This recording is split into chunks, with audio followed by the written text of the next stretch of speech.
आज मनोज का छोटा भाई राजीव आ रहा है। मनोज और नंदिनी की शादी 3 महीने पहले हुई थी। राजीव भाई की शादी होते ही तुरंत बेंगलोर चला गया क्योंकि शादी की तैयारियों में उसके काफ़ी प्रोजेक्ट रह गए थे और इंटरनल भी शुरू होने वाले थे। एग्ज़ाम्स के बाद उसकी छुट्टियां हो गई हैं तो घर आया है। पिताजी नमस्ते कहते हुए राजीव अपने पापा के पैर छूते हुए घर में प्रवेश करता है। फिर मम्मी के पैर छूते हुए पूछता है, मम्मी दीदी और भाभी कहाँ हैं? मम्मी कहती हैं, आ गया मेरा बेटा, खुश रहो। सुरभि दीदी अपने कमरे में है और भाभी किचन में है।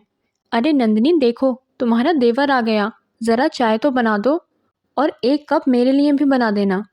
राजीव नंदिनी के पैर छूने लगता है तो नंदिनी कहती है, भैया मैं इतनी भी बड़ी नहीं हूँ, आप मेरे पैर नहीं छुआ करो। पर नमस्ते हाय हेलो चलेगा।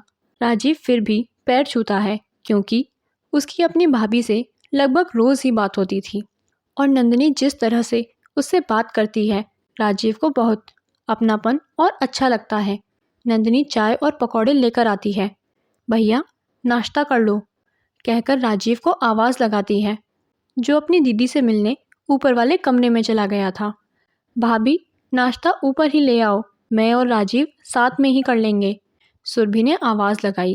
अच्छा दीदी, यह कहकर नंदिनी नाश्ता लेकर ऊपर आती है, लेकिन सीढ़ी में ही राजीव नाश्ता ले लेता है और नंदिनी से कहता है, भाभी मैं आ जाता, आपने क्यों तकलीफ़ की?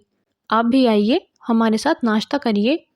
अरे तकलीफ़ कैसी, आप दोनों नाश्ता करिए, मैं बाद में करूँगी, पहले आपके भैया को ऑफिस के लिए लंच दे दूँ। यह कहते हुए नंदिनी नीचे उतरने लगी। तभी मनोज की आवाज़ आई, नंदिनी मेरी शर्ट आयरन नहीं की, प्लीज़ आयरन कर दो ना। अभी करती हूँ, नंदिनी ने कहा। थोड़ी देर बाद राजीव और सुरभि नीचे आ जाते हैं। मम्मी राजीव से कहती हैं, अब तुम बताओ, अभी आराम करोगे या कहीं जाओगे? मनोज अपने ऑफिस और तुम्हारे पापा तो दुकान गए। नहीं मम्मी, मैं अभी कहीं नहीं जाऊँगा, मैं घर पर ही रहूँगा, आपसे भाभी से और दीदी से बातें करूँगा। मोबाइल पर चाहे कितनी भी बातें कर लो, मगर सामने बैठकर बात करने से ही मन भरता है। भाभी आप भी आइए, राजीव कहता है। अरे नंदिनी तो अभी कपड़े धोएगी और फिर दोपहर के खाने की भी तैयारी करनी है, जब तक तुम मुझसे और सुरभि से बातें कर लो, मम्मी ने कहा। नहीं मम्मी, मैं अभी नहीं बैठ सकती, मुझे पार्लर जाना है, भैया की शादी के बाद हेयर कटिंग नहीं कराई है, टाइम लग जाएगा। राजीव तुम मम्मी के साथ ही बैठो। अच्छा मम्मी, मैं चलती हूँ, ऐसा कहकर सुरभि पार्लर चली जाती है। अच्छा ठीक है मम्मी, फिर मैं थोड़ी देर सो लेता हूँ, सफ़र की थकान भी है, यह कहकर राजीव सोने चला जाता है। राजीव की नींद उसकी मम्मी की आवाज़ लगाने से खुलती है। राजीव बेटा खाना खा लो, नीचे आ जाओ। राजीव नीचे आता है, देखता है मम्मी पापा टीवी देख रहे हैं, पापा खाना खा रहे हैं और भाभी गरम गरम रोटी किचन से लाकर दे रही हैं। राजीव को देखकर मम्मी कहती हैं, आजा बेटा खाना खा ले। अरे नंदिनी राजीव के लिए प्लेट लगा दो। मम्मी मैं खुद लगा लूँगा, और राजीव किचन में खाना लेने जाता है। अरे भैया आप बैठो, मैं लगा देती हूँ, नंदिनी कहती है। नहीं भाभी, यह तो हमारे बचपन का काम है, बस आप सेकिए, मैं लेने आ जाऊँगा, राजीव कहता है। राजीव के खाना खाते समय सुरभि भी आ जाती है और नंदिनी सुरभि और मम्मी को भी प्लेट लगाकर गरम गरम रोटी लाकर देती है। उसके बाद खुद खाना खाती है। खाने के बाद वह बर्तन धुलकर किचन में सफाई करने में लग जाती है। राजीव को यह सब देखकर अच्छा नहीं लग रहा था। उसने मम्मी से पूछा, मम्मी बर्तन वाली आंटी नहीं आई आज? मम्मी कहती हैं, 2 दिन से उसकी तबीयत खराब है, इसलिए नहीं आ रही है, उसे वायरल हो गया है, तो अभी 1 सप्ताह और नहीं आएगी।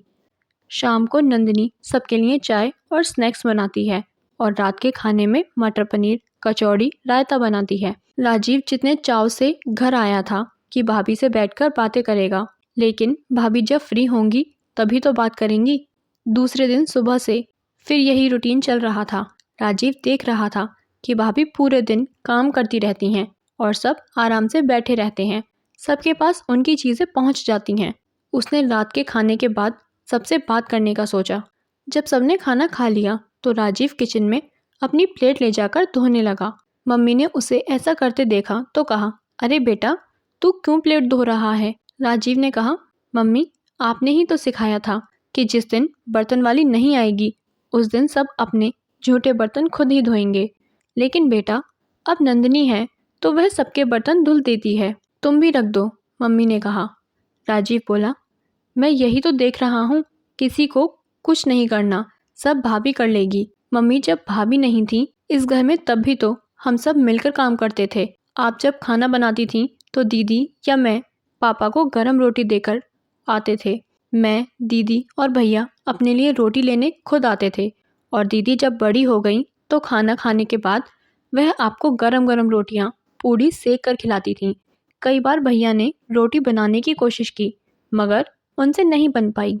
तो आपने कहा, तेरे बस की बात नहीं है रोटी बनाना, तू सब्जी अच्छी बना लेता है, तू सब्जी बना लिया करना, तेरी बीवी रोटी बना दिया करेगी। लेकिन भाभी सबको परोस कर खिलाती हैं और खुद ठंडा खाना खाती हैं।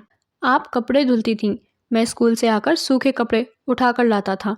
भैया शाम की चाय बनाते थे, दीदी झाड़ू लगाकर स्कूल जाती थीं। बर्तन वाली जिस दिन नहीं आती थी उस दिन हम तीनों भाई बहन और पापा अपने अपने झूठे बर्तन खुद धुलते थे। ऐसे ही सारे काम मिलजुल कर करते थे। कभी कभार हम में से जिस किसी के पास पढ़ाई के अलावा एक्स्ट्रा टाइम होता तो कोई भी काम हम तीनों आपके साथ करा देते थे। लेकिन अब भैया अपनी छोटी छोटी चीज़ों के लिए भाभी पर निर्भर हो गए हैं।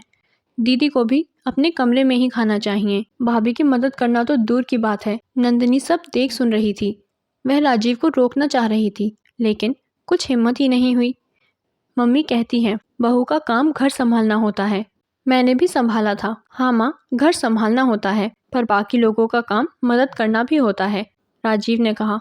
मम्मी कहने लगी, जब तक तुम्हारे चाचा और बुआ की शादी नहीं हुई थी तब तक मैं ही अपने सास ससुर और सबका काम करती थी। हमने कभी भी नंदिनी पर किसी काम के लिए जोर तो नहीं दिया है, उसे कभी भी भला बुरा नहीं बोला है और उसने भी कभी ऐसा जाहिर नहीं किया कि वह परेशान हो रही है। और अगर बहू काम नहीं करेगी तो बहू की ज़रूरत ही क्या है? क्या बहू की ज़रूरत सिर्फ काम करने के लिए होती है? नहीं माँ, बहू की ज़रूरत परिवार की जिम्मेदारी संभालने के लिए होती है। जैसे कि परिवार के सभी सदस्यों की जिम्मेदारी होती है वैसे ही। भाभी ने भी कभी कुछ नहीं कहा, मैं तो सब देख कर ही कह रहा हूँ। जब हमारा नया घर बना था तब आपने हम सबको समझाया था कि घर सबका है तो इसलिए घर का काम भी सबका होता है। अगर सब अपनी थोड़ी थोड़ी जिम्मेदारियां निभाएंगे तो घर संभालने वाली गृहिणी को अच्छा भी लगता है और वह स्वस्थ मन से घर संभालती है, जिससे घर में अगर कोई बीमार पड़ता है या मैं बीमार पड़ती हूँ तो तुम सबको घर संभालने में कभी भी और कहीं भी परेशानी नहीं होगी। मम्मी, आपने तो हम सबको जिम्मेदार बनाया था पर अब तो आप भी अपनी जिम्मेदारियां भूल गई हैं। मम्मी कहने लगी, हाँ बेटा, कह तो तू सही रहा है। मैंने तुम सबको जिम्मेदारी संभालना सिखाया था और खुद ही गैर जिम्मेदार बन गई। वही रूढ़िवादी सास बन गई जिसे अपनी बहू काम करते हुए ही अच्छी लगती है। लेकिन अब ऐसा नहीं होगा। जैसे पहले सब मिलजुल कर काम करते थे वैसे ही अब से करेंगे। नंदिनी, तुमने कभी कोई शिकायत नहीं की, यह तुम्हारी अच्छाई है। नंदिनी ने राजीव से कहा, भैया आपने मेरे लिए इतना कुछ सोचा, थैंक यू। यह ज़्यादातर घरों में ही होता है कि बहू के आते ही सारी जिम्मेदारी उसी पर डाल दी जाती है, पर यह कहाँ तक सही है। कहानी सुनने के लिए धन्यवाद। आप लोगों को यह कहानी अच्छी लगी हो तो वीडियो को लाइक कीजिए और चैनल को सब्सक्राइब कीजिए और अपने विचार हमें कमेंट बॉक्स में ज़रूर बताएं। धन्यवाद। राधे राधे।